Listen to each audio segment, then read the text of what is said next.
Atanu study সেন্টারে সবাইকে স্বাগত জানিয়ে নতুন একটা ভিডিওর সাথে চলে এলাম। জানি না কে কেমন পড়াশোনা করছো, আশা করছি খুব ভালো পড়াশোনা চলছে। মাধ্যমিকের ছেলেরা বা উচ্চ মাধ্যমিকের ছেলেরা সবাই তো পড়াশোনায় মন দিতেই হবে, কারণ মাধ্যমিক যারা আছে তারা জীবনে প্রথম পরীক্ষা দেবে, উচ্চ মাধ্যমিক যারা দেবে তারা জীবনে কোন দিকে যাবে তার পথের জন্য পরীক্ষা দেওয়া, মানে কোন পথটা নির্বাচন হবে সেটার ওপর ডিপেন্ড করছে তোমার উচ্চ মাধ্যমিক পরীক্ষার ওপর। যাই হোক, আজকে আমরা মেনলি মাধ্যমিকের আমরা বলেছিলাম যে ভৌত বিজ্ঞান নিয়ে যে জিনিসগুলো আলোচনা করবো, মেনলি মাধ্যমিকের ভৌত বিজ্ঞান নিয়ে আলোচনা করব। আগের দিন আমরা একটা আলোচনা করেছি, তারই পরবর্তী মানে অংশগুলো বা আমাদের যে চ্যাপ্টার আছে সেটা নিয়ে আগাবো। তার আগে একটা কথা বলে নিই, আমরা তো ধরো তোমাদেরকে পাচ্ছি না, কে কেমন পড়াশোনা করছো বুঝতেও পারছি না। আমরা হয়তো পড়াচ্ছি, তোমরা ভিডিও দেখছো, সবই করছো, কিন্তু কতটা কি হচ্ছে সেটা বুঝতে পারছি না। এবং হয়তো অঙ্ক আমরা যেগুলো দিচ্ছি বা অঙ্ক করাচ্ছি, হয়তো চ্যাপ্টার সব অঙ্ক পড়ানো যাচ্ছে না, বা এই যে ভৌত বিজ্ঞান পড়াচ্ছি, হয়তো পড়াচ্ছি আমি আমার মতো করে, ট্রাই মাই লেভেল বেস্ট, আমি আমার মতো সর্বোচ্চ চেষ্টা করছি এবং করবো। তোমাদের হয়তো কোনো জায়গায় একটু অসুবিধা থাকতে পারে, যেটা পড়াচ্ছি সেই তার মানে উপরে আর কি।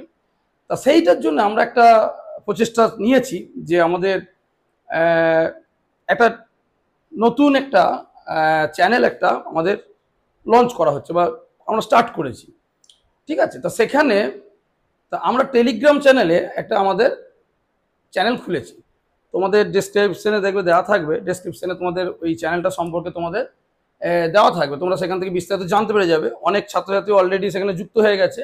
তা সেখানে তোমরা যেটা করতে পারবে, হয়তো কোনো অঙ্ক হোমওয়ার্ক দিলাম, তোমরা সেটা আমাকে জানালে যে স্যার এইটা আমাদের হয়নি, একটু অসুবিধা হচ্ছে, করে পাঠিয়ে দিই, আমরা সেটা করে সেই টেলিগ্রাম চ্যানেলেই দিয়ে দেবো। এটা জানানোর জন্য তোমাদেরকে মেনলি বললাম।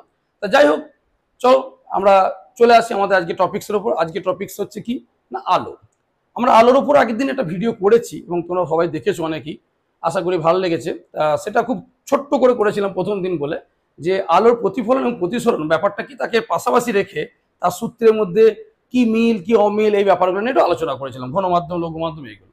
তা আমরা মাধ্যমিকের বইয়ে আমরা যাব, আলো প্রতিফলন প্রতিসরণও আছে মাধ্যমিকের বইয়ে, কিন্তু মাধ্যমিকের বইয়েতে যেটা প্রথম যেটা আমাদের শুরু হচ্ছে আলোর সেটা হচ্ছে গোলীয় দর্পণ।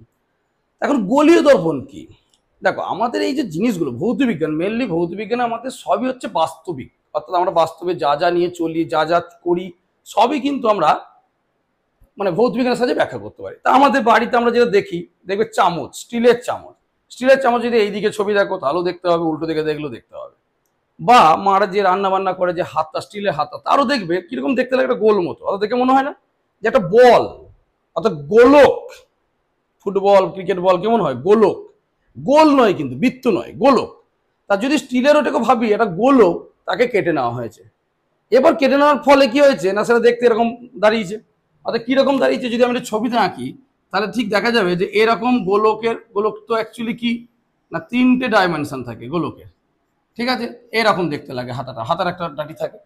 তা এই যে গোলক যদি এখানে পুরোটা থাকতো তাহলে এরকম গোল মতো দেখতে লাগতো, অত কি লাগতো, গোলক লাগতো। তা গোলকের একটা অংশ, এই গোলকের অংশ বলে এটাকে বলা হয় কি না, গোলীয় দর্পণ। কিন্তু তার আগে একটা জিনিস, তো দর্পণ, এইটা কিন্তু খুব ইম্পর্টেন্ট। সেটা কি বলছে, গোলীয় দর্পণের সংজ্ঞা কি বলছে, বলছে যে প্রতিসারক মাধ্যম গোলীয় দর্পণের অংশ বিশেষ। তাহলে এখন দেখো প্রতিসারক মাধ্যম হতে হবে, যদি প্রতিসারক মাধ্যম অর্থাৎ প্রতিফলন না করতে পারে তাহলে সেটা কিন্তু দর্পণের ন্যায় কাজ করে না। যেমন ধরো আমরা যে আগের দিন সমতল দর্পণের কথা আলোচনা করেছি, বা আয়নার সামনে আমরা দাঁড়িয়ে যে ছবি দেখতে পাই, এখন কখনো ভেবে দেখেছো যে আমাদের দেখবো অনেক সময় অনেক আমরা কাঁচ কিনে নিয়ে আসি, যেটা দুদিকটাই পরিষ্কার সাদা, দেখবে এই দিকে দাঁড়াবে, ওই দিকে কোনো ছবি দেখতে পাবে না, পরিষ্কার, ওই দিকটাও দেখতে পাচ্ছি, এই দিকে দেখতে পাচ্ছি, কিন্তু তোমার ছবিটা তুমি দেখতে পাচ্ছ না, অর্থাৎ তোমার ছবিটা কিন্তু প্রতিফলন হচ্ছে না। তার কারণ কি না, প্রতিফলক তল হিসেবে ওরা কাজ করছে না। কখন কাজ করবে, যখন ওর পেছনে একটা প্রলেপ দেওয়া থাকে। দেখবে আমরা ন্যাচারালি দেখতে পাই যে লাল রঙের একটা প্রলেপ দেওয়া থাকে, সেটাকে আমরা কি বলি, আমরা অনেক সময় বাড়িতে বলি পাড়া, অর্থাৎ রূপোর প্রলেপ দেওয়া থাকে বা পাড়ো মানে পাড়া দেওয়া থাকে। আচ্ছা, রূপোর প্রলেপ যখনই দেবে তখনই কিন্তু উল্টো দিকটা তোমার ছবিটা প্রতিফলন করতে পারবে, তখনই কিন্তু কাঁচটা কিন্তু প্রতিফলক তল রূপে কাজ করবে। ঠিক সেরকম যে শুধু গোলকের অংশ বিশেষ হলো, এটা তুমি বলবে কালকে স্যার এটা আমি প্লাস্টিক বল নিয়ে চলে এলাম, কেটে দিলাম, স্যার এটা গোলকের অংশ, স্যার কেটে কই হচ্ছে না, এটা কিন্তু প্রতিফলক তল নয়। তাহলে কিন্তু তাহলে সংজ্ঞা কি বলছে, যে যদি কোনো প্রতিফলক তল গোলকের অংশ বিশেষ, তাহলে দেখো আগের দিনের সঙ্গে আজকের পার্থক্য কি, আগের দিনে যে সমতল দর্পণ, অর্থাৎ যে প্রতিফলন করছে সে ছিল সমতল, আজকে কিন্তু যে প্রতিফলন করছে সে একটা বক্রতল, এবং সেটা কি না গোলকের অংশ। আমি যেটা দেখালাম এটা হচ্ছে গোলক, অর্থাৎ গোলকের একটা অংশ কেটে নেওয়া, অর্থাৎ চামচটাই বলো বা আরো ভালো স্টিলের যে হাতাগুলো বলো স্টিলের, তার দেখবে মনে হয় গোলটা কেটে নিচ্ছে, অর্ধেকটা তো অর্ধেকটা আছে, তার দুদিকটা তলেই দেখো আলো কি হচ্ছে না, ছবি হচ্ছে, ছবি হচ্ছে মানে প্রতিফলন হচ্ছে, অর্থাৎ প্রতিফলক তল হিসেবে কাজ করছে। তাহলে গোলীয় তল যদি প্রতিফলক তলের সাথে কাজ করে তাকে বলা হয় গোলীয় দর্পণ। এখন গোলীয় দর্পণে দু রকম গোলীয় দর্পণ হচ্ছে, দেখো একটা হচ্ছে কিরকম, এই ছবি রেখেছি, এর যদি এই ভেতর দিকে ছবি হয় অর্থাৎ বাইরের দিকটা ঘষা থাকে তাহলে সেটা একটা হবে। তাহলে আমি যদি ছবিটা একটুখানি এরকম করে আঁকি, আমি ধরো এরকম আঁকলাম, দিয়ে বললাম এই দিকটা রূপোর প্রলেপ দেওয়া আছে, এই দিকটা কি দেওয়া আছে, রূপোর প্রলেপ, বা তোমার যেটাকে পাড়া বলছো রূপোর প্রলেপ, মানে এই দিকটা ঘষা আছে। তাহলে কি হচ্ছে, আলো এই দিকে এসে অর্থাৎ আলো এই দিকে পড়ে রিফ্লেকশন হচ্ছে, অর্থাৎ প্রতিফলক তল কোনটা না অবতল তলটা, ভেতরটাকে বলা হয় অবতল তল, তাই তো, ভেতরটাকে বলা হয় অবতল তল। ঠিক সেরকম যদি এরকম হয় অর্থাৎ ভেতর দিকটা রূপোর প্রলেপ দিয়ে দিয়েছো, এই দিকটা কি দিয়েছো না রূপোর প্রলেপ, তাহলে এখানে কি হচ্ছে আলো রিফ্লেকশন হয়ে এরকম গিয়ে আলোটা রিফ্লেকশন হয়ে এরকম চলে যাচ্ছে। অর্থাৎ এর ক্ষেত্রে কি হচ্ছে অবতল তলে প্রতিফলন হচ্ছে, অর্থাৎ দুটোই গোলতল অংশ হয়েছে। এরকম দেখতে মনে হচ্ছে অনেক বৃত্ত নয়, আবার বলছি কিন্তু এরকমই আছে, মানে এরকমই যেরকম দেখালাম আর কি গোলকের অংশ বিশেষ, অর্থাৎ রিফ্লেকশনটা তার কোথায় হচ্ছে অবতল তলে হচ্ছে। তাহলে অবতল তলে রিফ্লেকশন হচ্ছে বলে এইটাকে বলা হয় অবতল দর্পণ, অবতল দর্পণ। অর্থাৎ আমরা লিখেছি কি reflection light from spherical mirror, অর্থাৎ কি না গোলীয় দর্পণ আলো প্রতিফলন। তাহলে এটা হচ্ছে কি না এটা হচ্ছে একটা হচ্ছে কনভেক্স লেন্স মানে কনভেক্স মিরর, আর একটা হচ্ছে কনকেভ, এটা হচ্ছে কনকেভ, এটা হচ্ছে কনভেক্স অর্থাৎ উত্তল দর্পণ, এটা হচ্ছে উত্তল দর্পণ। অর্থাৎ কি না যার প্রতিফলনটা কোথায় হচ্ছে উত্তল তলে হচ্ছে, এই যে এই পিঠটাকে বলে উত্তল তল, ভেতর দিকটা রূপো লাগানো আছে, এর হচ্ছে অবতল এটা, তাহলে এটা হচ্ছে অবতল দর্পণ, তাহলে এটা হচ্ছে অবতল দর্পণ।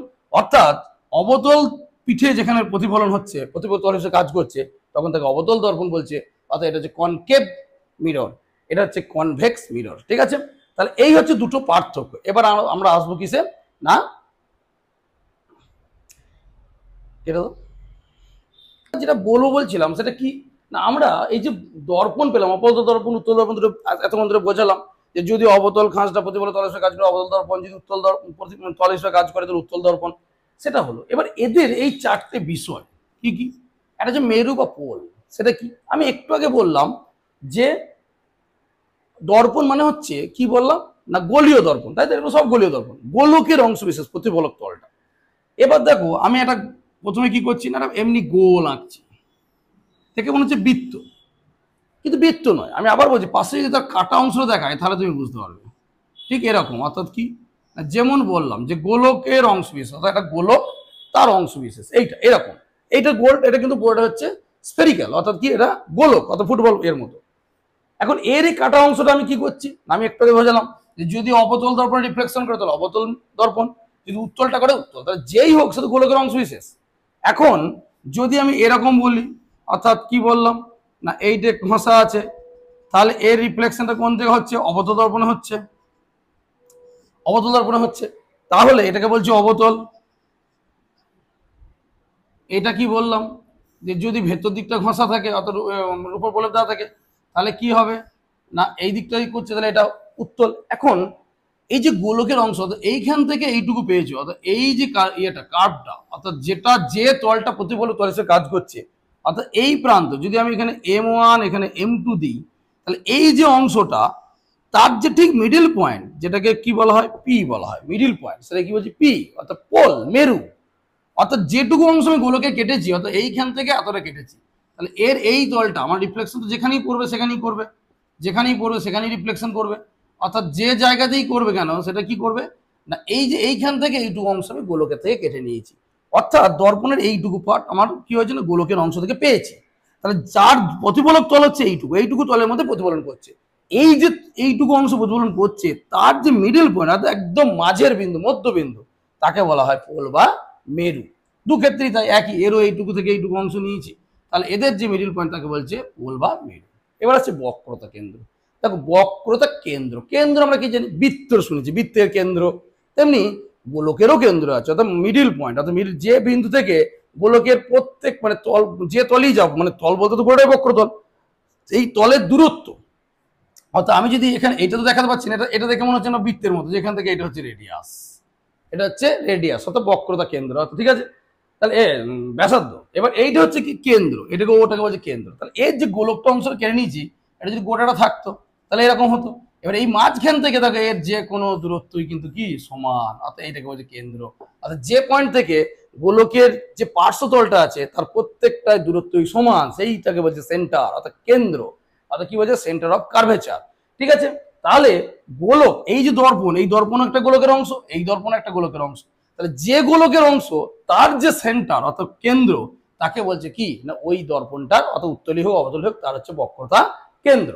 ঠিক একই রকম এইটা বা এইটা যে গোলকের অংশ বিশেষ তার তো ব্যাসার্ধ আছে, যে বললাম কেন্দ্র থেকে দূরত্ব সমান, তার তো ব্যাসার্ধ আছে, তাহলে অর্থাৎ এইখান থেকে যে ব্যাসার্ধটা অর্থাৎ রেডিয়াস তাকেই বলছে রেডিয়াস অফ কার্ভেচার, অর্থাৎ ওই গোলীয় দর্পণে অর্থাৎ উত্তল বা অবতল যারই হোক তার কি বক্রতা ব্যাসার্ধ। অর্থাৎ উত্তল বা অবতল দর্পণ যে গোলকের অংশ পেয়েছি সেই গোলকটারই কেন্দ্রটাকে বক্রতা কেন্দ্র, সেই গোলকটারই ব্যাসার্ধটাকে বলছে বক্রতা ব্যাসার্ধ। অর্থাৎ বক্রতা কেন্দ্র হচ্ছে curvature of centre of the curvature, আর বক্রতা ব্যাসার্ধ মানে রেডিয়াস অফ দ্য কার্ভেচার।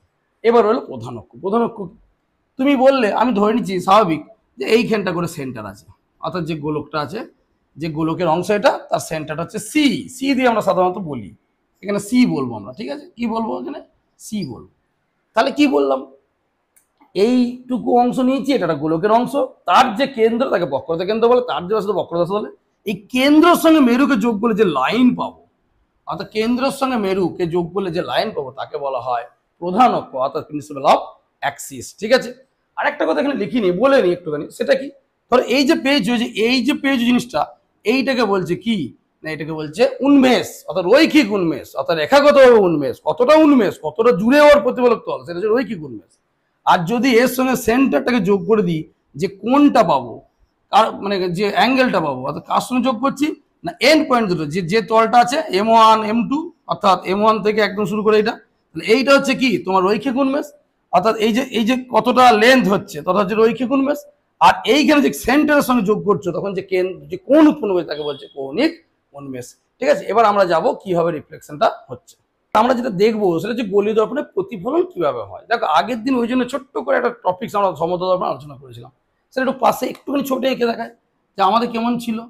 আমরা এরকম বলেছিলাম যে একটা যে বিন্দুতে প্রতিফলনটা হবে অর্থাৎ এরকম এসে এইদিকে চলে গেল, তাই তো, এটাকে বলেছিলাম অঙ্কিত অভিলম্ব। এগুলো আর আমি নতুন করে যাচ্ছি না, এগুলো হচ্ছে প্রতিফলিত রশ্মি, প্রতিফলিত রশ্মি, আপতিত রশ্মি, প্রতিফলিত রশ্মি, এটা অঙ্কিত অবিলম্ব, আমি আর যাচ্ছি না। আমরা যেটা মেন যেটা বলেছিলাম সেটা হচ্ছে অঙ্কিত অবিলম্বের সঙ্গে যে কোণ করে তাকে বলা হয় আপতন কোণ, আর এর প্রতিফলিত রশ্মি যে কোণ করে তাকে বলা হয় প্রতিফলন কোণ। এবং এদের সূত্র কি ছিল, একটা সূত্র ছিল I=R, মানে একটা প্রথম সূত্র ছিল আপতিত রশ্মি, প্রতিফলিত রশ্মি এবং অঙ্কিত অবিলম্ব একই সমতলে থাকে, এটা একটা মানে দুটো প্রতিফলনের প্রতিসরণ একই সূত্র। আর প্রতিফলনের যেটা দ্বিতীয় সূত্র 2 নম্বর সূত্র সেটা ছিল আপতন কোণ এবং প্রতিফলন কোণ সমান হয়। এখানেও কিন্তু সেই রুলসটাই ফলো করবে। আমরা আজকে বেসিক্যালি এটাই আলোচনা করছি, গোলীয় দর্পণ আলোর প্রতিফলন। তাহলে গোলীয় দর্পণ আলোর প্রতিফলন আমি প্রথমে অবতল দর্পণে নিচ্ছি, অর্থাৎ তার অবতল খাঁজ প্রতিফলক তল হিসেবে কাজ করবে অবতল দর্পণ। আচ্ছা, পাশাপাশি আমি উত্তল দর্পণ নিয়ে নিলাম। ঠিক আছে, আচ্ছা আমি একটু উপর করে এটা লিখি, উত্তল দর্পণটা পাশাপাশি দেখাবো। ঠিক আছে, আচ্ছা এটা হচ্ছে উত্তল দর্পণ দেখালাম, অর্থাৎ কি করলাম উত্তল দর্পণ অর্থাৎ কি না তার উত্তল পাটটা প্রতিফলক হিসেবে কাজ করছে। এবার কি করে আলো প্রতিফলন হয় দেখো, আমি বললাম একটা লাইট পড়লো, লাইট পড়ার পর সেটা কি করবে না প্রতিফলিত হবে। এখন উত্তলের অবতলের ক্ষেত্রে কি হয় না এরকম ভাবে ভেতর দিকে আসে, অবতলের ক্ষেত্রে কি হয় না এটা গেল, এটা কিন্তু বার দিকে বেরিয়ে গেল।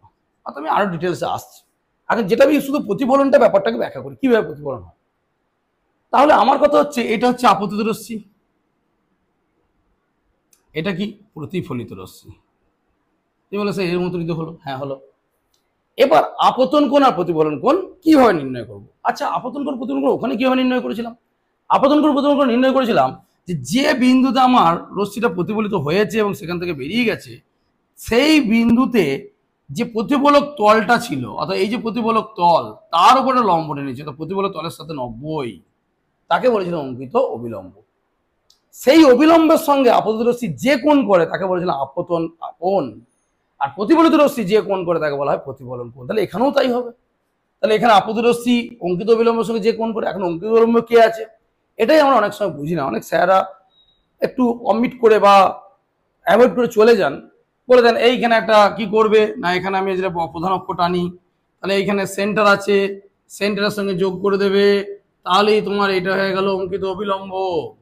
এটা হচ্ছে অঙ্কিত অবিলম্ব। অর্থাৎ যে বিন্দু ধরো এ বিন্দুতে হয়েছে, বা এখান থেকে যদি এ বলো, এটা বি বলো, এ থেকে বি তে রশ্মিটা গেছে, বি বিন্দু হচ্ছে আপতন বিন্দু, বি বিন্দু হচ্ছে আপতন বিন্দু। এবার কি করলো না, এইদিকে গেল আপতিত রশ্মি, এটা প্রতিফলিত রশ্মি চলে এলো এইদিকে, তাহলে দিয়ে বললো সেন্টারের সঙ্গে যোগ করে দেবে, সেন্টারের সঙ্গে যোগ করে যে লাইনটা পাবে সেটা অঙ্কিত অবিলম্ব। এবং তাহলে কি দাঁড়ালো, আগের মতোই আপতিত রশ্মির সঙ্গে যে কোণ করে সেটা আই, আবার এটাই অবিলম্ব, তার সঙ্গে প্রতিফলিত রশ্মি যে কোণ করে সেটা আর। কিন্তু ক্লিয়ার হলো কি? কারো মনে প্রশ্ন হতেই পারে যে স্যার এটা অবিলম্ব হলো কেন? এখন আমি আবার বলছি, আমার আগের দিনের সঙ্গে বারবার কম্পেয়ার করছি। সমতল দর্পণে যখন প্রতিফলিত হচ্ছিল, তখন যে বিন্দুতে প্রতিফলিত হয়েছিল অর্থাৎ আপতন বিন্দু, সেই বিন্দুতে কি করেছিলাম না, এই তলটা অর্থাৎ যেটা আমার প্রতিফলক তল অর্থাৎ দর্পণ, তার উপর লম্ব। তাহলে এখানে একটা তল থাকতে হবে, এটা তো বক্রতল, তাহলে কি করে হবে? দেখো আমরা মাধ্যমিকে যারা একটু অবাধ্য এগিয়েছি বা আরো জানবো পরে, সেটা হচ্ছে কি, যে কোনো বৃত্তের যদি একটা স্পর্শকটা নিই, তাহলে সেই স্পর্শবিন্দুতে কেন্দ্রগামী সরলরেখা ব্যাসার্ধ, অর্থাৎ স্পর্শবিন্দুতে ব্যাসার্ধ সবসময় কি হয়? 90 হয়। কি বললাম? কোনো বৃত্তের একটা স্পর্শক রয়েছে, স্পর্শক মানে সে জাস্ট একটা বিন্দুতে স্পর্শ করেছে, আমার ছবিতে দেখে মনে হচ্ছে একটু বেশি হয়ে গেছে, কিন্তু একটা বিন্দু স্পর্শ করেছে। এই স্পর্শবিন্দুতে যে কেন্দ্রগামী সরলরেখা অর্থাৎ স্পর্শবিন্দুগামী ব্যাসার্ধ যাকে বলে, কেন্দ্রগামী সরলরেখাগামী ব্যাসার্ধ হয়ে গেল কেন, তাহলে স্পর্শবিন্দু ব্যাসার্ধ স্পর্শের সাথে কি হয়? লম্ব হয়। তাহলে দেখো আমরা যদি এই বি বিন্দুতে আপতন বিন্দু বললাম, এর ওপর একটা স্পর্শক টানি, তাহলে একটা সমতলের মতো ভাব পাবো। তাহলে দেখো আমি একটু আগে যেটা বললাম যে কেন্দ্রের সঙ্গে যোগ করেছি, মানে এটা কি? ব্যাসার্ধ, বক্রতা ব্যাসার্ধ, তাই না? তাহলে এই ব্যাসার্ধ স্পর্শকের সাথে কি হবে? লম্ব হবে। এই যে দেখালাম। তাহলে তুমি দেখো আগের মতো তোমার মনে হচ্ছে না যে হ্যাঁ স্যার ঠিক বলেছেন, এটা প্রতিফলক তল হিসেবে কাউন্ট করছি, তাই তো? মানে এটা স্পর্শকটা, তার সাথে বক্রতা ব্যাসার্ধ কি হয়? সবসময় লম্ব হয়, কারণ আমার উপাদ্য বলছে যে কোনো বৃত্তের স্পর্শক এবং স্পর্শক ব্যাসার্ধ পরস্পর লম্ব হয়। তাহলে এবার তোমার আইডিয়াটা ক্লিয়ার হলো যে কেন এটা অবিলম্ব বলে। কেন? দেখো এই বিন্দুতে স্পর্শকের উপর কেন্দ্রগামী সরলরেখার ব্যাসার্ধ হচ্ছে কি না? লম্ব। তাহলে দেখো এটা হয়ে গেল আপতন বিন্দুর উপর কি? লম্ব হয়ে গেল। এই জন্যই কিন্তু একে অবিলম্ব বলা হয়। এই জায়গাটাকে ক্লিয়ার হলো না? তাহলে যেটা বললাম যে আপতন বিন্দুর সঙ্গে বক্রতা কেন্দ্রকে যোগ করলে যে লাইন হবে সেটা হচ্ছে আমার এই ক্ষেত্রে অঙ্কিত অবিলম্ব। এবার অবিলম্বের সঙ্গে যে কোণ করে সেটা আগের মতনই আপতন কোণ, এর করে কি? প্রতিফলন কোণ, এবং অবশ্যই সেটা আগের মতোই সূত্র আই সমান আর, অর্থাৎ কি হবে না আপতন কোণ প্রতিফলন কোণ সমান হবে। ঠিক এর ক্ষেত্রে তাই হবে। এর ক্ষেত্রে কি হবে? এর ক্ষেত্রে যদি প্রধান অক্ষ ভাবি, এখানে যদি সি ভাবি, তাহলে কি হবে না, এই যে সি দেখো এই যে করেছো, এর ক্ষেত্রে দেখো এর ক্ষেত্রে কি হয়েছে? ভেতর দিকে এসেছে, এর ক্ষেত্রে বেরিয়ে গেছে। তাহলে এর ক্ষেত্রে কি হবে না, এই যে একটা যে করেছে সেখানের সঙ্গে সি কে যদি যোগ করে দাও, আর সি এর সাথেই কিন্তু আপতন বিন্দু যোগ করতে হবে, সি এর সাথে আপতন বিন্দু, সেক্ষেত্রে ওইদিকে বেরিয়ে গেছে। এইটা অবিলম্ব, তখন এইটা হবে আই, এইটা হবে আর। অর্থাৎ সবসময় মনে রাখতে হবে যে বিন্দুতে আমি টানছি তার উপর স্পর্শকের সাথে কেন্দ্রবিন্দুর সাথে লম্ব হয়, লম্বের সাথে অর্থাৎ অঙ্কিত অবিলম্ব, তার সাথে যে আপতিত রশ্মির কোণ হয় তাকে আপতন কোণ, তার প্রতিফলিত রশ্মির যে কোণ হয় তাকে বলা হয় প্রতিফলন কোণ। এবং এখানেও কিন্তু এর মতোই সূত্র আই সমান আর। এবার দেখো এইখানে অবতল দর্পণ উত্তল দর্পণ আমরা পরে কিন্তু লেন্স পড়বো, দুদিন পরই পড়বো। এখানে দেখো মজা হচ্ছে, এখানে কিন্তু আলোক রশ্মি কি হচ্ছে, এই যে প্রধান অক্ষের সাথে সমান্তরালে যাওয়ার জন্য সেটা কি হচ্ছে না, বেঁকে একটা কি হচ্ছে, প্রধান অক্ষের দিকে বেঁকে যাচ্ছে। অর্থাৎ যদি আমি এই দিকে একটা সমান্তরাল রশ্মি ফেলতাম, তাহলে এও বেঁকে এই দিকে চলে যেত। অর্থাৎ দেখতে পাচ্ছ যে সমান্তরাল রশ্মি প্রধান অক্ষের সঙ্গে সমান্তরাল রশ্মি গুচ্ছ কি হচ্ছে না, কেন্দ্রে মানে কি হচ্ছে, প্রধান অক্ষের দিকে বেঁকে যাচ্ছে, এবং কি হচ্ছে সেটা অভিসারী হচ্ছে, এক জায়গায় মিলিত হচ্ছে। ওই জন্য অবতল দর্পণকে কি বলা হয় না, অভিসারী দর্পণও বলা হয়, অর্থাৎ এক জায়গায় মিলিত হচ্ছে। উত্তলের ক্ষেত্রে কি হচ্ছে, এই যে একটা দেখালাম সমান্তরাল, এ বেরিয়ে পালিয়ে গেল, এইদিকে যদি সমান্তরাল দাও এ বেরিয়ে পালিয়ে যাবে। অর্থাৎ কি প্রধান অক্ষের সঙ্গে কার সঙ্গে সমান্তরাল দিচ্ছি আমরা, প্রধান অক্ষের সঙ্গে। তাহলে প্রধান অক্ষের সঙ্গে সমান্তরাল হচ্ছে, এরা কি হচ্ছে, এরা কিন্তু এক জায়গায় মিলিত হচ্ছে না, বেরিয়ে যাচ্ছে। দেখে মনে হচ্ছে যদি একে বাড়াও তাহলে দেখে মনে হবে এক জায়গা থেকে এইখান থেকে বেরিয়ে যাচ্ছে, অ্যাকচুয়ালি কিন্তু এইদিকে নেই, এইদিকে দেখে মনে হচ্ছে যে এখান থেকে বেরোচ্ছে, অরিজিনালি এইদিকে বেরিয়ে গেছে। এখানে দেখে মনে হচ্ছে এখান থেকে বেরোচ্ছে, কিন্তু এইদিকে বেরিয়ে গেছে। তাহলে কি হচ্ছে না, অবতলের ক্ষেত্রে প্রধান অক্ষের সঙ্গে সমান্তরাল রশ্মি গুচ্ছ আপতিত হওয়ার পর প্রতিফলিত হলো, প্রতিফলিত হয়ে প্রধান অক্ষের দিকে বেঁকে গেল, একটা জায়গাতে মিলিত হওয়ার চেষ্টা করছে বা মিলিত হচ্ছে, চেষ্টা করছে মানে হবেই, কোনো একটা জায়গায় মিলিত হবে, প্রধান অক্ষের উপরে মিলিত হবে, সেটা আমি আসছি পরে। তাহলে এই জন্য একে বলা হয় অভিসারী দর্পণ। উত্তলের ক্ষেত্রে কি হয়, অপসারিত হচ্ছে, অর্থাৎ মিলিত কোথাও হয় না, দেখে মনে হচ্ছে এখান থেকে বেরিয়ে যাচ্ছে, অর্থাৎ অপসারিত হচ্ছে, ওই জন্য একে বলা হয় অপসারী দর্পণ। এবার যেটা বললাম, এই যে দুই ক্ষেত্রে, এর ক্ষেত্রে প্রধান অক্ষের একটা বিন্দুতে মিলিত হবে, অর্থাৎ সমান্তরাল রশ্মিগুচ্ছ আপতিত হয়ে প্রতিফলিত হলো, তারা কি হলো না প্রধান অক্ষের দিকে বেঁকে প্রধান অক্ষের উপরে একটা বিন্দুতে মিলিত হলো। এর ক্ষেত্রে কি হলো না সমান্তরাল রশ্মিগুচ্ছ গেল, তারা তো অপসারিত হচ্ছে, তো মিলিত হওয়ার জায়গা নেই, দেখে মনে হচ্ছে প্রধান অক্ষের একটা বিন্দু থেকে তারা বেরোচ্ছে, অর্থাৎ অপস্থিত হচ্ছে বলে মনে হচ্ছে। এই যে বিন্দুটাকে একে বলা হয় অবতল দর্পণের মুখ্য ফোকাস, অবতল দর্পণের মুখ্য ফোকাস, আর এটাকে বলা হয় উত্তল দর্পণের মুখ্য ফোকাস। অর্থাৎ ফোকাস কাকে বলে, বলতে হবে যে কোনো দর্পণের প্রধান অক্ষের সঙ্গে সমান্তরাল রশ্মিগুচ্ছ প্রতিফলিত হওয়ার পর প্রধান অক্ষের কোনো বিন্দুতে মিলিত হয় বা কোনো বিন্দু থেকে অপস্থিত হচ্ছে বলে মনে হয়, তখন তাকে বলে ফোকাস। দুটোকে একসঙ্গে বললাম। এবার যদি অবতলে বলে তাহলে কি বলবো, প্রধান অক্ষের সঙ্গে সমান্তরাল রশ্মিগুচ্ছ কি হলো না মিলিত হলো প্রধান অক্ষের উপর, যে বিন্দু মিলিত হয় তাকে অবতলের মুখ্য ফোকাস বলে। উত্তলের ক্ষেত্রে যে বিন্দু থেকে অপস্থিত হচ্ছে বলে মনে হয় তাকে বলা হয় উত্তলের দর্পণের মুখ্য ফোকাস। এবার দেখো মেরু থেকে, যেখানে পোল আছে মিডিল পয়েন্ট মেরু, এরও পোল আছে, এই মেরু থেকে ফোকাসের দূরত্বকে বলা হয় ফোকাস দূরত্ব। মেরু থেকে ফোকাসের দূরত্বকে বলা হয় ফোকাস দূরত্ব। ঠিক আছে, আমি আরেকটা জিনিস বোঝানোর জন্য একটুখানি পরিষ্কার করে নিচ্ছি, দেখে নাও একবার খালি। আমি জাস্ট কি করছি না, আমি এটা তো বোঝালাম, তাহলে ফোকাস দূরত্ব আমি একটু পরিষ্কার করে, আমি উত্তলটাই বলছি, অবতলটা অটোমেটিক্যালি তোমরা বুঝতে পারবে। ঠিক আছে, দেখো আমি বললাম এরকম, অর্থাৎ উত্তল দর্পণে বললাম, অবতলটা তোমরা বুঝতে পেরেছো, প্রধান অক্ষ সমান্তরাল রশ্মি গেছে, তারা কি হয়েছে না এখানে সি আছে, আগেটা আর যাচ্ছি না, এরা কি হয়েছে না প্রধান অক্ষে একটা বিন্দুতে মিলিত হয়েছে, অর্থাৎ প্রতিফলিত হওয়া বা মিলিত হয়েছে, একে ফোকাস বললাম। এটা মেরু বললাম, এই লেন্থটাকে বললাম কি না ফোকাস দূরত্ব, তাই তো। এবার একটা মজা দেখো, ফোকাস দূরত্ব হলো, যদি এরকম হতো কারোর মনে প্রশ্ন হতেই পারে, স্যার আপনি তো প্রধান অক্ষের সঙ্গে সমান্তরাল করলেন, আমি সমান্তরালই ফেললাম কিন্তু প্রধান অক্ষের সঙ্গে নয়, প্রধান অক্ষের সঙ্গে একটা কোণ করে ফেললাম, তাহলে কি হবে, তাহলে কিন্তু এরা কিন্তু সবসময় মিলিত হবে, এরা কিন্তু সবসময় মিলিত হবে, কিন্তু মিলিত কোথায় হবে, প্রধান অক্ষের উপর হলো না। তখন কি হলো, এই যে এখানে একটা ফোকাস মুখ্য ফোকাস পেয়েছিলাম একটু আগে, যেটা বললাম যে প্রধান অক্ষের সমান্তরাল ফেললে একটা প্রধান অক্ষের উপর একটা বিন্দু মিলিত হবে, মুখ্য ফোকাস বলে। এখন মুখ্য ফোকাসে মিলিত হলো না, কিন্তু এই মুখ্য ফোকাসের উপর যেটা কাল্পনিক তল কল্পনা করি, অর্থাৎ একটা তল ভেবে নিচ্ছি, কল্পনা করছে আছে, অর্থাৎ মুখ্য ফোকাসে একটা তল আছে, তাকে বলা হয় ফোকাস তল, তাকে বলা হয় ফোকাস তল। এবং এই যে বললাম যে আমি কিন্তু প্রধান অক্ষের সঙ্গে সমান্তরাল ফেললাম না, লাইন রশ্মিগুলো সমান্তরাল, তারা কিন্তু অবশ্যই অভিসারী হবে এবং একটা জায়গায় মিলিত হবে, মিলিতটা হবে কোথায় না ফোকাস তলের ওপর মিলিত হবে, কোথায় হবে ফোকাস, একে বলা হয় গৌণ ফোকাস, একে বলা হয় গৌণ ফোকাস। ঠিক ওর ক্ষেত্রেও অবস্থিত হচ্ছে বলে মনে হবে, এবং অবস্থিত হচ্ছে বলে মনে হবে কোথায় না ওই ফোকাস তলের কোনো বিন্দু, অর্থাৎ প্রধান অক্ষের উপর মিলিত হলো না, প্রধান অক্ষের মানে সমান্তরাল হলে, প্রধান অক্ষের সঙ্গে সমান্তরাল হলে প্রধান অক্ষে মিলিত হবে, তাকে মুখ্য ফোকাস। আর রশ্মিগুলো সমান্তরাল কিন্তু প্রধান অক্ষের সঙ্গে সমান্তরাল নয়, যে দেখালাম প্রধান অক্ষের সঙ্গে একটা কোণ করে আছে, তখন তারা একটা জায়গায় মিলিত হবে, সেটা মিলিত হবে কোথায় না ফোকাস তলের উপর। ফোকাস তল কাকে বললাম না মুখ্য ফোকাসের উপর একটা তল যদি কল্পনা করি তাকে বলা হয় ফোকাস তল। এবার আমরা নেক্সট চলে যাব অন্য একটা টপিকসে। তাহলে এবার আমরা যাবো যে গোলীয় দর্পণে কিভাবে আলোর প্রতিফলনগুলো হয়, কি নিয়ম, কারণ আমাদের যেমন ছবি আঁকতে হবে, যে কোনো একটা জায়গায় বস্তুকে রাখলাম, তার প্রতিফলনে ছবি পড়বে, তাহলে কোনখানে রাখবো কিভাবে যাবে। দেখো রুলসটা মোটামুটি একটু আগে যে ছবিগুলো করছিলাম মুখ্য ফোকাস, সেটাতে খানিকটা বুঝে গেছো। সেটা কি, আমি অবতল দর্পণটাই বলছি, উত্তল দর্পণটা পরে আসছি। সেটা কি না, আমি দেখো এই দুটো ঘষা আছে, এটা অবতল প্রধান অক্ষ, তাহলে কি বললো না যদি আমার প্রধান অক্ষের সাথে, এটা পোল মেরু আছে, এটা আমরা সবাই জানি, যদি প্রধান অক্ষের সঙ্গে সমান্তরাল যায় তাহলে তারা কোন দিকে যাবে রিফ্লেকশন, অবশ্যই ফোকাস দিয়ে যাবে। কোন দিকে যাবে, ফোকাস দিয়ে যাবে। অর্থাৎ প্রধান অক্ষের সঙ্গে সমান্তরাল রশ্মি প্রতিফলিত হয়ে কোন দিকে যাবে না ফোকাস দিয়ে যাবে। সেরকম উল্টো হবে তো, আলো তো সবসময় কি হয় সরলরেখায় চলে, তাহলে এই দিকে এসে এই দিকে গেল, কারোর মনে প্রশ্ন হতো স্যার যদি উল্টো দিকে যায়, অর্থাৎ এই দিকে যায় তাহলে অবশ্যই এই দিকে হয়ে যাবে। অর্থাৎ কি না যদি আমি এই দর্পণেরই মানে অর্থাৎ অবতল দর্পণেরই কি বলি না আলোক রশ্মি ফোকাস থেকে কোনো লাইট এরকম বেরোচ্ছে অবতল দর্পণের ক্ষেত্রে, এটা কিসের ক্ষেত্রে বলছি অবতলের ক্ষেত্রে, তাহলে কি এটা অবতল অবশ্যই। তাহলে আমি কি বললাম আগেরটা না প্রধান অক্ষের সঙ্গে সমান্তরাল গেল, ফোকাস দিয়ে গেল, ফোকাস থেকে যাচ্ছে প্রধান অক্ষের সমান্তরাল হয়ে যাবে, কি হয়ে যাবে প্রধান অক্ষে সমান্তরাল, উল্টো জিনিসটা।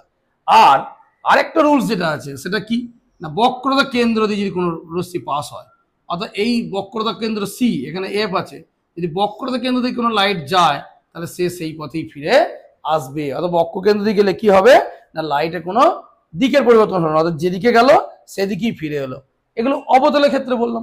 উত্তলের ক্ষেত্রে কি হবে, একই রকম হবে। উত্তলের ক্ষেত্রে কি হচ্ছে না উত্তলের ক্ষেত্রে এরকম হচ্ছে, এই দিকটা হচ্ছে, তাহলে কি হচ্ছে এখানে সমান্তরাল গেলে কি হবে এইদিকে বেরিয়ে যাবে, এইদিকে বেরিয়ে যাবে, বেরিয়ে যাচ্ছে কোথা থেকে, দেখে মনে হবে ফোকাস থেকে বেরোচ্ছে। কোথা থেকে বেরোচ্ছে মনে হবে ফোকাস থেকে বেরোচ্ছে।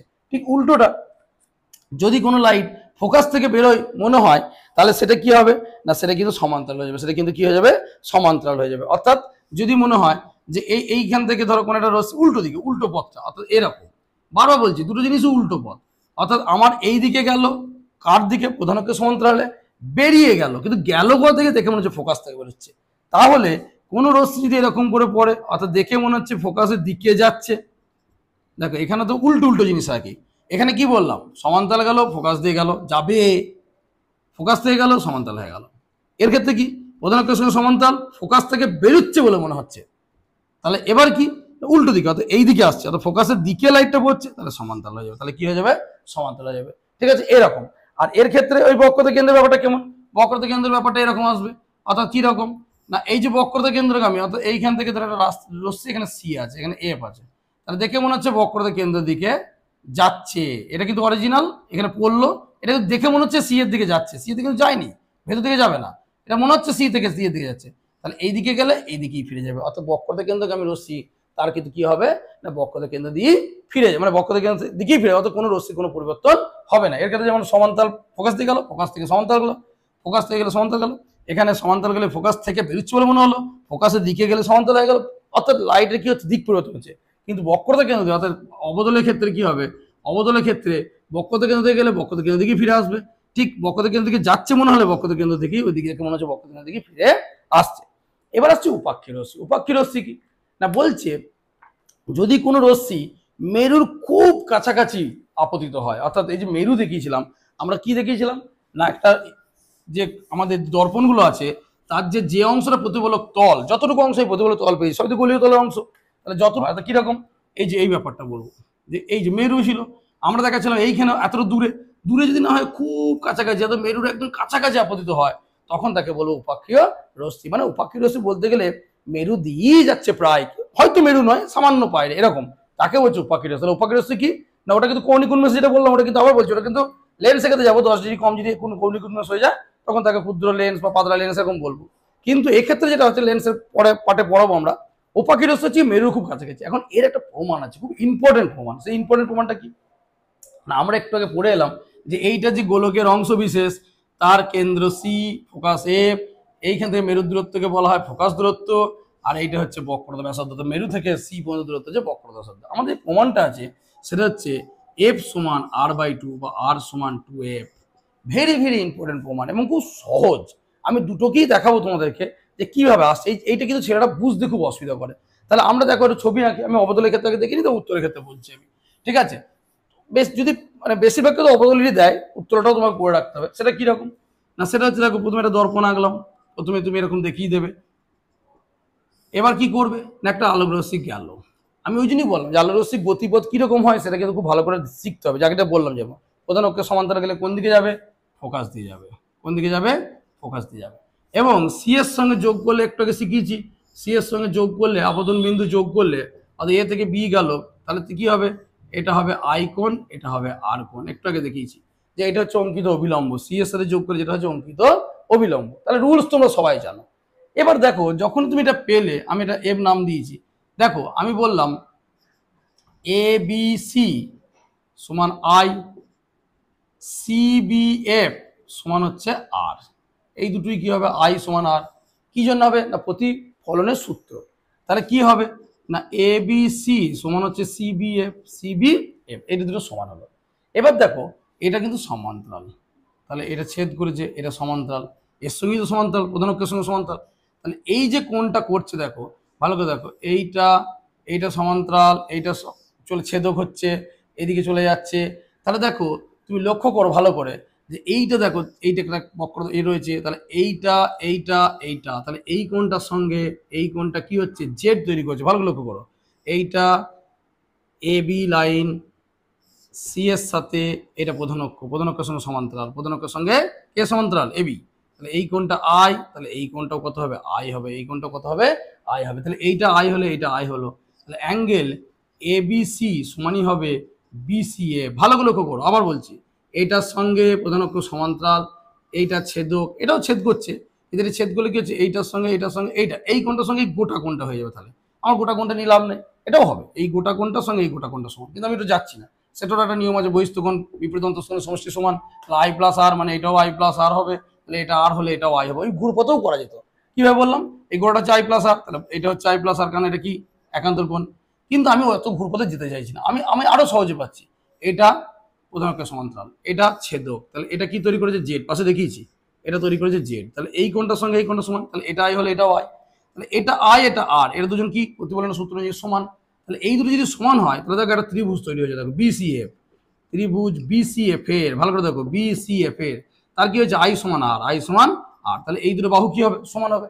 আমরা জানি যে ত্রিভুজে যদি কোনো একটা ত্রিভুজে, আমি নামটা একটু লিখে দিচ্ছি বিসিএফ, আমি বললাম এই কোণটার সঙ্গে এই কোণটা সমান, এটা আই হয়েছে এটা আর হয়েছে, প্রথমে সূত্র যে আই সমান আর, তাহলে এই দুটো বাহু কি হলো সমান হয়ে গেল, তাহলে কি হবে না এর ক্ষেত্রে যেহেতু এই দুটো সমান, অর্থাৎ এইটার সঙ্গে সমান, তাহলে সিএফ সমান বিএফ, তাহলে সিএফ সমান বিএফ। আচ্ছা হলো সিএফ সমান বিএফ। এবার দেখো সিএফ সমান বিএফ, এবার বিটা কিন্তু আমি ছবির আমার মানে আমার প্রমাণের সুবিধার্থে বিটা একটু দূরে এঁকেছি, কিন্তু আমার এই প্রমাণটা যেটাই আমি করছি এফ সমান আর বাই টু, এই প্রমাণটা সেটা কিন্তু কিসের জন্য করছি, উপাক্ষীয় রশ্মির ক্ষেত্রে। উপাক্ষীয় রশ্মি একটু কি বললাম, মেরুর খুব কাছাকাছি, তাহলে এই লাইনটা যদি আরেকটু কাছে এলো, দেখো এই রিফ্লেকশন এদিকে হবে, তাকিয়ে দেখো তুমি বিএফটা একটু ছোট হলো, আর একটু কাছে এলো, এটা বি এলো, তোর কাছে এলো মানে কি স্যার, আমি বলছি এই রিফ্লেকশনটা এত দূরে না, মেরুটা পোলটা পিতে আছে, এই পি এর খুব কাছাকাছি আসছে, যত কাছে আসছে দেখো তাকিয়ে দেখো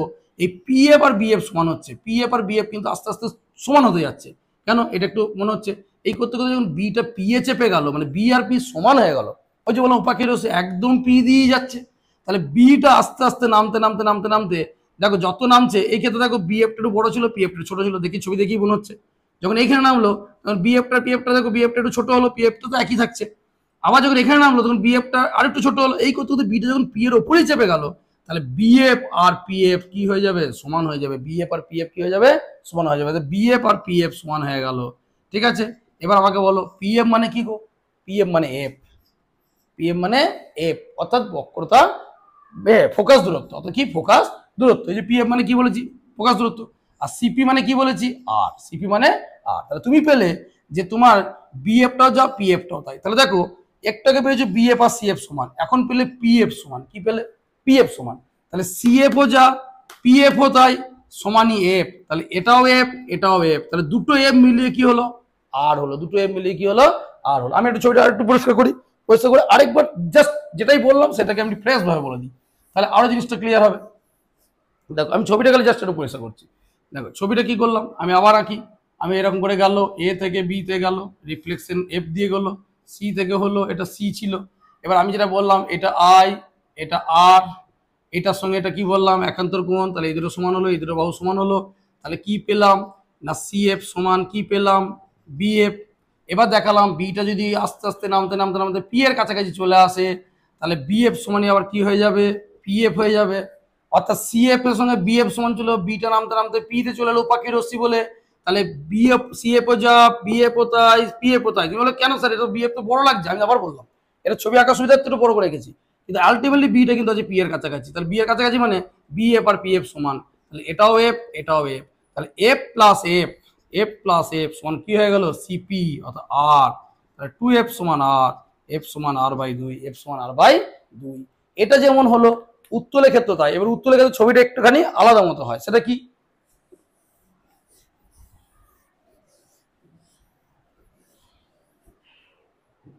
উত্তলের ক্ষেত্রে কেমন হবে দেখো, উত্তলের ক্ষেত্রে ছবিটা একটু আলাদা রকম হবে, সেটা কি উত্তলের ক্ষেত্রে জিনিসটা এরকম তো জাস্ট বেরিয়ে যাচ্ছে, কিন্তু ছবি সেই রুলস একই মানবে, সেটা কি না কোথা থেকে বেরোচ্ছে ফোকাস থেকে, কোথা থেকে বেরোচ্ছে ফোকাস থেকে। আর একটা কি শেখালাম অবিলম্ব, কি শেখালাম অবিলম্ব শেখালাম, কোন দিক থেকে আসবে দেখে মনে হবে সি থেকে আসছে, মানে ছবিটা উল্টে গেল, অর্থাৎ এ বি এই দিকে চলে গেল, সি লিখলাম কারণ এখানে তো এফ দিয়ে যাচ্ছে না, তাহলে দেখো এর ক্ষেত্রে এইটা হবে আই, এর ক্ষেত্রে এটা হবে আর। এবার এই যে ছবিটা দাঁড়ালো, এইটা আর মানে এটাও আর, কেন গো? ভালো করে আমি একটু ডট ডটটা যদি আমি টেনে দিই, তাহলে কি হবে? এটা হচ্ছে বিপরীত কোণ। দুটো লাইন ক্রস করলে কি হয়? সামনাসামনি কোণগুলো বিপরীত। তাহলে এর ক্ষেত্রে কেমন হয়েছে? এর ক্ষেত্রে এরকম আর এরকম হয়েছে। তাহলে এটা আর হলে এটাও আর হবে, অর্থাৎ এটা আর হলে এটাও আর হবে। ঠিক আছে? আবার মজা দেখো, এটার সঙ্গে এটা সমান্তরাল, কারণ আমরা প্রধান অক্ষের সঙ্গে সমান্তরাল শিখে ফেলেছি। এটা কি? এটা ছেদক।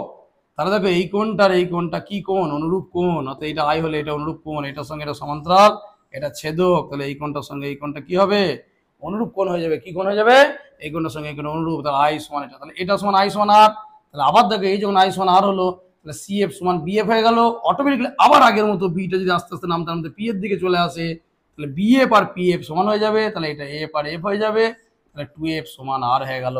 তো ছবিটা জাস্ট একটু আলাদা, একটু বাড়ির দিকে আছে, ওটাকে করে চেঞ্জ করে এখানে চলে আসতো। এটার সঙ্গে এটা বিপরীত, এটার সঙ্গে এটা অনুরূপ, এটা সমান, এটার সঙ্গে এটা সমান। আগের মতো উপাক্ষী রশ্মি বলে বিটা এখানে চলে আসবে। তাহলে কিন্তু কি হবে? এটা এটা সমান হয়ে যাবে। এইভাবে কিন্তু প্রমাণটা তোমাকে করতে হবে উত্তরের ক্ষেত্রে। আবার বলছি, আমি আমার মতো করে চেষ্টা করছি। যদি কিছু অসুবিধা হয়, আমাদের টেলিগ্রামে একটা চ্যানেল করা হয়েছে, সেখানে তোমরা জানাবে। আমি তাহলে চেষ্টা করবো আবার যে অঙ্ক অঙ্ক যে কোনো জিনিস নিয়ে আমরা আলোচনা করবো। এবার দেখো বলছি যে অবতল দর্পণ দ্বারা অসৎ বিবর্তিত প্রতিবিম্ব কি করে গঠিত হয়? অবতল দর্পণ অসৎ বিবর্তিত প্রতিবিম্ব কিভাবে গঠিত হয়? দুটো জিনিস দেখাচ্ছে। একটা যে অসৎ এরকম দেখাচ্ছে, দেখো অবতল দর্পণ। এখন দেখো এখানে পি আছে, এখানে এফ আছে, এখানে কি আছে? সি আছে। আমাদের নিয়ম কিন্তু একই। যে নিয়ম বলেছি প্রতিফলিত রশ্মির হওয়ার নিয়মটা কি, সেগুলো কিন্তু এক। বলছি বস্তুটা এগুলো দেখো, আমি একটা জিনিস বলি অনেক সময় মজা করে, যে ছবি আমার হাতে, কিন্তু হ্যাঁ অবশ্যই তুমি রুলস মেনে করো, তোমার এটা হবে। তোমাকে কিন্তু প্রথমে এগুলো করার সময় যেটা জানতে হবে যে বস্তুকে কোথায় রাখবো, আর প্রতিবিম্ব কোথায় ঘটতে হবে এবং কি হবে, সৎ না অসৎ। এখানে কি বলছে? এখানে বলছে অবতল দর্পণে অসৎ বিবর্তিত প্রতিবিম্ব। বস্তু কোথায় থাকছে? বস্তু থাকছে ফোকাস আর মেরুর মাঝখানে। অর্থাৎ এইখানে একটা বস্তুকে আমি এরকম দিলাম, একটা যে কোনো একটা এবি নাম দিয়ে দিচ্ছি। কোথায় থাকছে না? আচ্ছা উপর দিকে নাম দিলাম এটা। এখানে প্রতিবিম্ব কোথায় ঘটতে হবে? বলছে অসৎ, মানে মিলিত হবে না, মিলিত হবে না। দেখো বুদ্ধিটা দেখো। তাহলে আমি আঁকবো কেমন ভাবে? রুলস কিন্তু ফলো করব। কি রুলস ফলো করব না? আমার রুলস বলছে যে এখান থেকে যে রশ্মিগুলো বেরোবে, দেখো এখান থেকে যে রশ্মিগুলো বেরোবে সেটা কেমন বেরোবে? একটা হচ্ছে বক্রতা কেন্দ্রগামী রশ্মি। বক্রতা কেন্দ্রগামী রশ্মি আমি কি বলেছি? যেদিকে যাবে সেদিকে ফিরে আসবে, অর্থাৎ এইদিকেই ফিরে আসবে। অর্থাৎ এইদিকে এই যে বস্তু, এখান থেকে লাইটটা বেরোচ্ছে, কিন্তু লাইটটা কিন্তু কোথা থেকে বেরোচ্ছে?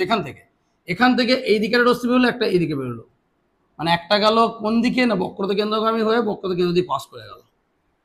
আর একটা কোন দিকে গেল না? প্রধান অক্ষের সমান্তরালে। তো প্রধান অক্ষের সমান্তরালে কোন দিকে যাবে? আমরা জানি রুলস কি বলছে, ফোকাস দিয়ে যাবে। কোন দিকে যাবে? ফোকাস। আমরা সেরকম সেটটা করবো আর কি, ফোকাসটা সেরকম জায়গায় সেট করবো। কিরকম সেট করছি? যাতে দেখে মনে হয় এই যে এখান থেকে একটা রশ্মি গেল, সে বক্রতা কেন্দ্র দিয়ে পাস করে গেল। আরেকটা মানে একটা বিন্দু থেকেই যাচ্ছে। এবার তুমি বলেছো বাকি বিন্দুগুলো থেকে যাবে না, যাবে তো। আমি শুধু দেখাচ্ছি মাথাটা কোথায় মিলিত হচ্ছে। তাহলে অটোমেটিক্যালি পরের পরে বিন্দুগুলো পরে পরে যাবে। অর্থাৎ এখান থেকে যখন বেরোবে তখন এ কি হবে? এই সি দিয়ে পাস করবে, সি দিয়ে বাড়ি বেরিয়ে যাবে, এখান থেকে বেরোবে, এখান থেকে বেরিয়ে যাবে, মানে প্রত্যেকটা বিন্দু এসে জয়েন্ট হবে, প্রত্যেকটা বিন্দু এসে জয়েন্ট হবে। এটা ভাবার কিছু না। ওই বস্তুটা যতগুলো বিন্দু আছে সব বিন্দুগুলো থেকেই এরকম এরকম আলো বেরোচ্ছে, মানে আলোটা এক জায়গা থেকে বেরোচ্ছে। তাহলে বেরোচ্ছে কেমন? একটা বেরোচ্ছে বক্রতা কেন্দ্রগামী, সে বক্রতা কেন্দ্র দিয়ে পাস করে যাচ্ছে। আর একটা যাচ্ছে প্রধান অক্ষের সমান্তরাল, সে কোন দিকে পাস করছে না? ফোকাস দিয়ে পাস করছে। তাহলে আমি আর ছবিটা পরিষ্কার করি আরেকবার, যেটা বললাম। তাহলে কিন্তু ভাবার কিছু নেই যে বস্তু থেকে একটা জায়গা থেকে আলো বেরোচ্ছে, আর কোথাও বেরোচ্ছে, সব জায়গা থেকে বেরোচ্ছে। কিন্তু আমরা দেখাচ্ছি শুধুমাত্র বস্তুটা এখানে আছে, এখান থেকে কি হচ্ছে না? বিস্তৃত আলো রশ্মি বেরোচ্ছে। অর্থাৎ একটা বক্রতা কেন্দ্রগামী বেরোচ্ছে, বক্রতা কেন্দ্র দিয়ে পাস করে যাচ্ছে। আর একটা আমরা কি করছি? সমান্তরাল। আমরা ফোকাসটা প্রথমে আঁকবো না, যেহেতু আমরা মিলিত করতে চাইছি না। যদি মিলিত করতে চাইতো, আমি কথা বলছি, আমি বলে এরকম করে মিলিত হয়ে গেছে, এই জায়গায় মিলিত হয়ে গেছে, অর্থাৎ এইটা ফোকাস করলাম। কিন্তু অরিজিনালি কিন্তু এখানে ফোকাস হবে না। তাহলে আমি যেটা বললাম, আমার হাতে তো আঁকা, আমি যদি এফটাকে এখানে বলি, কেউ যদি বলে স্যার আমি এখানে এফ দিলাম, আমার স্যার এফ পাস করলে তারা এখানে মিলিত হয়েছে, কিন্তু অরিজিনালি হবে না। তুমি বলে কেন হবে না স্যার? এই কারণে হবে না, কারণ এই দর্পণটার ফোকাস এখানে হবে না, অবতল দর্পণের ফোকাস এখানে হবে না। যদি বস্তুকে তুমি ফোকাস আর মেরুর মাঝখানে রাখো, বস্তুর কিন্তু কি গঠিত হবে? অসৎ এবং বিপরীত প্রতিবিম্ব গঠিত হবে। ওই জন্য আমি প্রথম বললাম যে তোমাকে কিন্তু রুলসটা জানতে হবে। তুমি যদি বলো যে আমি নিজের মতো করে এফ বসালাম, সি বসালাম, আমি সেই দিকে পাস করবো, যেখানে মিলিত হবে সেখানে মিলিত হবে, তাহলে তোমাকে ঠিক অরিজিনাল এফ বসাতে হবে। কিন্তু অরিজিনাল তুমি এফ তো জানো না, তুমি কি এই লেন্সটা ফোকাস দূরত্ব তুমি জানো না। তাহলে তোমাকে কি করতে হবে? তোমাকে কিন্তু রুলস জানতে হবে যে মেরু আর ফোকাসের মধ্যে বস্তু রাখলে তার অসৎ বিবর্তিত প্রতিবিম্ব গঠিত হবে। অর্থাৎ দুটো জিনিসই জানলাম, যে বস্তু থাকবে কোথায়, মেরু আর ফোকাসের মধ্যে, প্রতিবিম্ব গঠিত হবে কোথায় না, অবশ্যই লেন্সের পেছনে হবে, এবং মিলিত হবে না মানে লেন্সের পেছনে, অর্থাৎ কোনো জায়গা থেকে আসছে বলে মনে হবে, কোনো জায়গা থেকে আসছে বলে মনে হবে। তাহলে আমি কিন্তু আমার হাতে আঁকা, আমি যেমন আঁকতে যাবো, আমি দেখো একটু বাকি এঁকে দিয়েছি, মিলিত হয়ে গেছে, মিলিত হয়ে গেছে মানে সদ, কিন্তু সদ তো প্রতিবিম্ব গঠিত হবে না। তাহলে আমি কি করব, আমার হাত আঁকাটা আমার কাছে, অর্থাৎ আমি মিলিত করব না। কেন করব না, যেহেতু মিলিত হয় না, তাই তো। তাহলে অবতলের ক্ষেত্রে কেমন আঁকলাম না, আমি প্রথমে কি করলাম, এখানে বস্তু দিলাম, এইখানে সি দিয়ে প্রথম পাস করে দেবো, একটা সি দিয়ে পাস করিয়ে দিয়ে, সি দিয়ে পাস করছে, অর্থাৎ সি দিয়ে পাস করে সিটা করে দিলাম। এবার আমি যে দ্বিতীয় লাইনটা আসবে সেটা তো এরকম সমান্তরাল যাবে, সমান্তরালটাকে আমি কি করব না, আমি এই গোড়া দিয়ে পাস করবো না, আরেকটু ইয়ে করে করো, এটা এইদিকে পাস করো, অর্থাৎ দেখে মনে হচ্ছে এটা কিন্তু এদিকে গিয়ে কি হয়েছে, যেদিকে যাবে সেটাই ফোকাস, যেদিকে যাবে সেটাই ফোকাস। এবং বস্তুটা কোথায় আছে, ফোকাস আর মেরুর মাঝখানে, বস্তু আছে কোথায়, ফোকাস আর মেরুর মাঝখানে। দেখো এই যে লাইটটা আমার রুলস বলছে সি দিয়ে গেলে সি দিয়ে পাস করবে, সমান্তরাল গেলে ফোকাস দিয়ে যাবে, এমন ভাবে আমি এঁকেছি। আগেরটা কিন্তু আগে দেখেছিলাম যে ফোকাসটাকে আরো এখানে করে দিচ্ছিলাম, দেখে মনে হচ্ছে এখানে কাট করে যাচ্ছে, কিন্তু এখানে কাট করছে না। এটা দেখে কি মনে হচ্ছে, ঝাঁটার মতো বেরিয়ে যাচ্ছে, ধূমকেতুর মতো বেরিয়ে যাচ্ছে। ধূমকেতুর মতো যখন বেরিয়ে যাচ্ছে, জীবনে যত যাবে তত আরো দূরে দূরে যাবে, যত যাবে তারা আরো দূরে দূরে যাবে, মিলিত হবে না। তারা কি মিলিত হচ্ছে না মানে কি, দেখে মনে হচ্ছে পিছনে একটা কোনো বিন্দু থেকে আসছে বলে, অবস্থিত হচ্ছে বলে মনে হচ্ছে, এই জায়গা থেকে আসছে। অর্থাৎ এই যে মাথাটা যদি আমি এ বি দিই, তাহলে এর মাথাটা এ ড্যাশ, অর্থাৎ এখানে কি এখান থেকে আসছে বলে মনে হচ্ছে, যে প্রতিফলিত হওয়ার পর এই এ ড্যাশ থেকে আসছে বলে মনে হচ্ছে, অটোমেটিকলি বাকি বিন্দুগুলো আস্তে আস্তে মিলিত হবে, যে এইখানে কি হবে না, এ বি ড্যাশ প্রতিবিম্ব গঠিত হবে। তাহলে কি দেখলে, যে মেরু থেকে যদি মেরু আর ফোকাসের মাঝখানে রাখো বস্তুটা, তাহলে কিন্তু কি হবে, আমি যেটা বললাম আমার হাতে আঁকা, আমি এমন ভাবে ট্রিট করবো যাতে এদিকে মিলিত না হয়, যেদিকে যাবে সেটাই ফোকাস, সেন্ট্রাল দিয়ে গেছে, সেন্টার দিয়ে পাস করেছে, দেখে মনে হচ্ছে এখান থেকে মিলিত হচ্ছে বলে মনে হচ্ছে, অত অসৎ বিবর্ধিত, অত বড় হয়েছে, দেখো বস্তু থেকে বড় হয়েছে। ওই জন্যই অবতল দর্পণের সামনে যদি মেরু আর ফোকাসের মাঝখানে কোনো বস্তু রাখো, যেমন দন্ত চিকিৎসক যে ডাক্তারবাবুরা করেন, সেখানে অবতল দর্পণ ব্যবহার করে, আমরা পরে আসছি বলে দেবো। সেই দর্পণটাকে কি করে দাঁতের একদম কাছে নিয়ে যায়, দাঁতটা কোথায় থাকে না, ঠিক মেরু আর ফোকাসের মাঝখানে। ফলে তার অসৎ বিবর্ধিত বড় এবং সমশীর্ষ, এদিকে যে মাথা আছে এরও এদিকে মাথা আছে, অর্থাৎ ওর মাথা যেদিকে আছে ওর মাথা সেদিকে আছে, অর্থাৎ সমশীর্ষ যেদিকে মাথা সেদিকে দেখতে পাচ্ছে, ডাক্তার দেখে চিকিৎসা করতে সুবিধা হয়। এবার আসছে, যদি আমি বস্তুটাকে ফোকাস আর বক্রতা কেন্দ্রের মাঝখানে রাখি তাহলে কি হবে। দেখো দেখো আজকে আমরা ভিডিও মোটামুটি তোমার যেটা করছি সেটা হচ্ছে গোটা দর্পণটা নিয়ে আলোচনা করছি, কারণ বারবার অত কেটে কেটে করলে অনেক সময় লেগে যাবে না। আর নতুন নতুন ভিডিও মানে আরো তোর প্রতিফলন প্রতিসরণ আছে, লেন্স আছে, এগুলো পড়াতে হবে, কি করে কাঁচের স্ল্যাবের মধ্যে দিয়ে আলো গেলে সব বোঝাবো, প্রিজম খুব একটা ইম্পর্টেন্ট পার্ট, এগুলো বোঝাবো। তাই একটু বড় হলেও গোটা ভিডিওটা দেখো, আশা করি উপকার হবে। আমি হয়তো একটা জিনিসকে বারবার রিপিট বলছি, এই কারণে বলছি যাতে তোমাদের বুঝতে সুবিধা, আমি অনেক কিছু বলছি। এবার যেটা বলছি দেখো, যে অবতল দর্পণে যদি আমি কেমন বলছি না, আমি আগেটা বললাম যে মেরু ফোকাস বক্রতা কেন্দ্র, এই মাঝখানে যদি বস্তু থাকে তাহলে কি হবে। আমি আবার বলছি, রুলসটা আগে শিখে নাও, মানে আগে মুখস্থ করে নাও। কি না বলছি, বক্রতা কেন্দ্র ফোকাসের মধ্যে থাকলে অবশীর্ষ হবে এবং সদ হবে, মিলিত হবে। তাহলে এবার রুলস কি বলছে, মিলিত করব। তাহলে মিলিত করবো মানে কি, এর দিকে যে লাইনটা যাবে, আমি বারবার বলছি এই দিকেই পাস করবে সি দি, আর একটা লাইন যাবে সমান্তরাল, খুব ইজি। দেখো ছবি কিন্তু একই, এই মাথা থেকে এ থেকে দুটো রশ্মি বেরোচ্ছে, একটা এদিকে যাচ্ছে বক্রতা কেন্দ্রগামী, একটা সমান্তরাল আছে, সে কোন দিকে যাবে না ফোকাস দিয়ে যাবে। তাহলে আমি আঁকাটা এমনভাবে আঁকবো যাতে ফোকাস দিয়ে গিয়ে কোনো একটা জায়গায় মিলিত হয়ে যায়, কারণ সত্যি সত্যি মিলিত হবে বলে দিয়েছি। কি বললাম, সদ আগেটা কিন্তু মিলিত হবে না, তাহলে দূরে নিয়ে যাচ্ছিলাম, পেছন থেকে আসছে বলে মনে হচ্ছিল, এখানে কিন্তু মিলিত হবে। তাহলে এখানে মিলিত হয়েছে মানে দেখো এর মাথা এখানে ছিল, এই মাথাটা এখানে চলে এলো, তাহলে অটোমেটিকলি ফিগারটা এই দিকে হয়ে গেল। তাহলে কি হলো, এ ড্যাশ বি ড্যাশ হয়ে গেল। তাহলে কি হলো না, যদি বক্রতা কেন্দ্র এবং ফোকাসের মধ্যখানে বস্তুকে রাখো, তাহলে তার ছবি হচ্ছে সত্যি সত্যি মিলিত হবে, কিন্তু অবশীর্ষ, অর্থাৎ মাথাটা উল্টে গেছে, আর আকারে হয়তো বড় হচ্ছে এর থেকে, কিন্তু অবশীর্ষ যেমন সদ হচ্ছে, অত সত্যি সত্যি মিলিত হচ্ছে। অর্থাৎ আমি নিয়মটা জেনে গেছি, সেই অনুযায়ী ছবি এঁকে দেবো, সেই অনুযায়ী সেখানে ফোকাসটা একটু সরাবো বা নড়াবো, হয়তো মিলিত করার জন্য ফোকাসটা একটু সরিয়ে দেবো, এরকম করবো, কিন্তু মিলিত করে দেবো। তাহলে কি হচ্ছে, সদ এবং অবশীর্ষ হচ্ছে, মাথাটা উল্টে যাচ্ছে। ঠিক আছে, এবার দেখো যে গলিত দর্পণের ব্যবহার করলাম, একটু আগে বললাম যে দন্ত চিকিৎসক একটা যেটা বললাম, যে দাঁতটাকে ঠিক কোথায় রাখা হয় না, বক্রতা মানে ফোকাস আর মেরুর মাঝখানে রাখা হয়। তাহলে কি হচ্ছে না, ওর ফলে দাঁতের কি হচ্ছে, সমশীর্ষ বিবর্ধিত প্রতিবিম্ব গঠিত হচ্ছে, ডাক্তারবাবু দেখতে কিন্তু সহজ হয়।